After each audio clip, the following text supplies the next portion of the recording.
Hi friends, welcome to Madhu smart tutorial. Friends, ఇప్పుడు most important general knowledge bits discuss చేసుకుందాం. ఈ video skip చేయకుండా చివరి వరకు చూసి మీకు నచ్చితే లైక్ చేసి మీ ఫ్రెండ్స్కి అండ్ ఫ్యామిలీ మెంబర్స్కి షేర్ చేయండి. ఫస్ట్ వన్, మౌలానా అబుల్ కలాం ఆజాద్ అసలు పేరు ఏమిటి? సమాధానం సి, మొహియుద్దీన్ అహ్మద్ ఆజాద్. మౌలానా అబుల్ కలాం ఆజాద్ ఎక్కడ జన్మించారు? సమాధానం సి, మక్కా. మౌలానా అబుల్ కలాం ఆజాద్ ఏ సంవత్సరంలో జన్మించారు? సమాధానం బి, 1888. భారతదేశంలో మౌలానా అబుల్ కలాం ఆజాద్ జాతీయ విద్యా దినోత్సవాన్ని ఏ రోజున జరుపుకుంటారు? సమాధానం సి, నవంబర్ 11. మౌలానా అబుల్ కలాం ఆజాద్ స్థాపించిన ఉర్దూ పత్రిక పేరు ఏమిటి? ఇది జాతీయవాదాన్ని వ్యాప్తి చేసింది. సమాధానం సి, అల్ హిలాల్. ఏ సంవత్సరం అల్ హిలాల్ పత్రికను బ్రిటిష్ ప్రభుత్వం నిషేధించింది? సమాధానం బి, 1914. మౌలానా అబుల్ కలాం ఆజాద్ ఏ ఉద్యమం ద్వారా భారత రాజకీయాల్లోకి వచ్చారు? సమాధానం సి, ఖిలాఫత్ ఉద్యమం.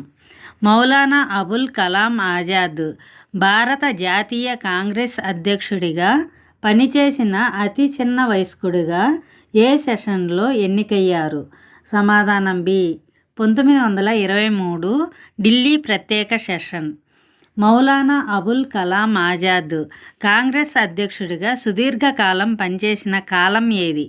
ఈయన రాజీనామా చేయలేదు. సమాధానం సి, 1940 నుంచి 1945 వరకు. క్విట్ ఇండియా ఉద్యమం సమయంలో మౌలానా అబుల్ కలాం ఆజాద్ను ఎక్కడ బంధించారు? సమాధానం సి, అహ్మద్ నగర్ కోట జైలు. మౌలానా అబుల్ కలాం ఆజాద్ జీవన చరిత్ర పేరు ఏమిటి? సమాధానం సి, ఇండియా విన్స్ ఫ్రీడమ్. స్వాతంత్ర్యం తర్వాత ఆయన ఏ పదవిని చేపట్టారు? సమాధానం సి, మొదటి విద్యాశాఖ మంత్రి. మౌలానా అబుల్ కలాం ఆజాద్ ప్రకారం భారతదేశం పట్ల ముస్లింల యొక్క ప్రథమ ధర్మం ఏమిటి? సమాధానం సి, మత సామరస్యాన్ని ప్రోత్సహించడం. మౌలానా అబుల్ కలాం ఆజాద్ ఏ సంస్థ వ్యవస్థాపక సభ్యుడు? సమాధానం బి, జామియా మిలియా ఇస్లామియా. ఆజాద్ అనే కలం పేరు యొక్క అర్థం ఏమిటి? సమాధానం బి, స్వేచ్ఛా మనిషి. భారత రాజ్యాంగ అసెంబ్లీ సభ్యుడిగా మౌలానా అబుల్ కలాం ఆజాద్ ఏ కమిటీకి నాయకత్వం వహించారు? సమాధానం C, union powers committee. Maulana Abul Kalam Azad Hindi Urdu ఏకీకరణకు మద్దతు ఇచ్చారా? సమాధానం బి, అవును, ఈయన హిందూస్థానీకి మద్దతు ఇచ్చారు. భారత ప్రభుత్వం మౌలానా అబుల్ కలాం ఆజాద్కు మరణానంతరం భారతరత్నను ఎప్పుడు ప్రదానం చేసింది? సమాధానం సి, 1992. మౌలానా అబుల్ కలాం ఆజాద్ ఏ నగరంలో విద్యాశాఖ మంత్రిగా ఇండియన్ కౌన్సిల్ ఆఫ్ కల్చర్ రిలేషన్స్ను స్థాపించారు?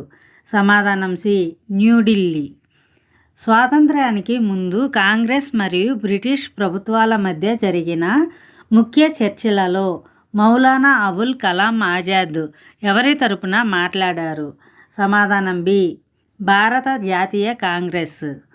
భారతదేశానికి విద్యారంగంలో సేవలను అందించడానికి మౌలానా అబుల్ కలాం ఆజాద్ స్థాపించిన ముఖ్యమైన అకాడమీలు ఏవి? సమాధానం సి, సాహిత్య అకాడమీ, సంగీత నాటక అకాడమీ, లలిత కళా అకాడమీ. మౌలానా అబుల్ కలాం ఆజాద్ దేనిని ముస్లింలు మరియు హిందువులకు ఉమ్మడి మరియు అత్యంత ప్రాముఖ్యమైన కార్యక్రమంగా భావించారు? సమాధానం బి, ఐక్య పోరాటం ద్వారా స్వాతంత్ర్యం. మౌలానా అబుల్ కలాం ఆజాద్ అల్ బలం పత్రికను ఏ పత్రిక నిషేధించబడిన తర్వాత స్థాపించారు? సమాధానం సి, అల్ హిలాల్. 1947లో కాశ్మీర్ అంశంపై ఆజాద్ వైఖరి ఏమిటి? సమాధానం సి, కాశ్మీర్ భారతదేశంలో కలవాలని కోరుకున్నారు. మౌలానా అబుల్ కలాం ఆజాద్ యొక్క రచనల్లో అత్యంత ప్రసిద్ధి చెందిన ఖురాన్ వ్యాఖ్యానం ఏది? సమాధానం ఏ. తర్జుమాన్ అల్ ఖురాన్. మౌలానా అబుల్ కలాం ఆజాద్ తన జీవితంలో ఎక్కువ భాగం మద్దతునిచ్చిన రాజకీయ సిద్ధాంతం ఏమిటి? సమాధానం సి. సంయుక్త జాతీయవాదం. మౌలానా అబుల్ కలాం ఆజాద్ను ఏ సంవత్సరంలో 4 సంవత్సరాలు నిర్బంధించారు క్విట్ ఇండియా తీర్మానం తర్వాత? సమాధానం బి. 1942లో. భారత రాజ్యాంగంలో ఏ అంశం ఆజాద్ గారి విద్యా సంస్కరణల నుండి ప్రేరణ పొందింది? సమాధానం బి. ప్రాథమిక విద్యా హక్కు ఆర్టికల్ 21A. 1946లో జరిగిన క్యాబినెట్ మిషన్ చర్చల్లో కాంగ్రెస్ తరపున మౌలానా అబుల్ కలాం ఆజాద్ ఎవరు? సమాధానం సి. కాంగ్రెస్ అధ్యక్షుడు. మౌలానా అబుల్ కలాం ఆజాద్ ఏ సంవత్సరంలో మరణించారు? సమాధానం C. 1958. Thank you for watching this video. Thank you friends. ఈ వీడియో మీకు నచ్చినట్లయితే లైక్ చేసి మీ ఫ్రెండ్స్కి ఫ్యామిలీ మెంబర్స్కి షేర్ చేయండి. అదేవిధంగా ఇప్పటి వరకు సబ్స్క్రైబ్ చేయకపోతే సబ్స్క్రైబ్ చేసి పక్కనే ఉన్న బెల్ ఐకాన్ యాక్టివేట్ చేయండి. నేను పెట్టే ప్రతి ఒక్క వీడియో మీకు నోటిఫికేషన్ రూపంలో వస్తుంది.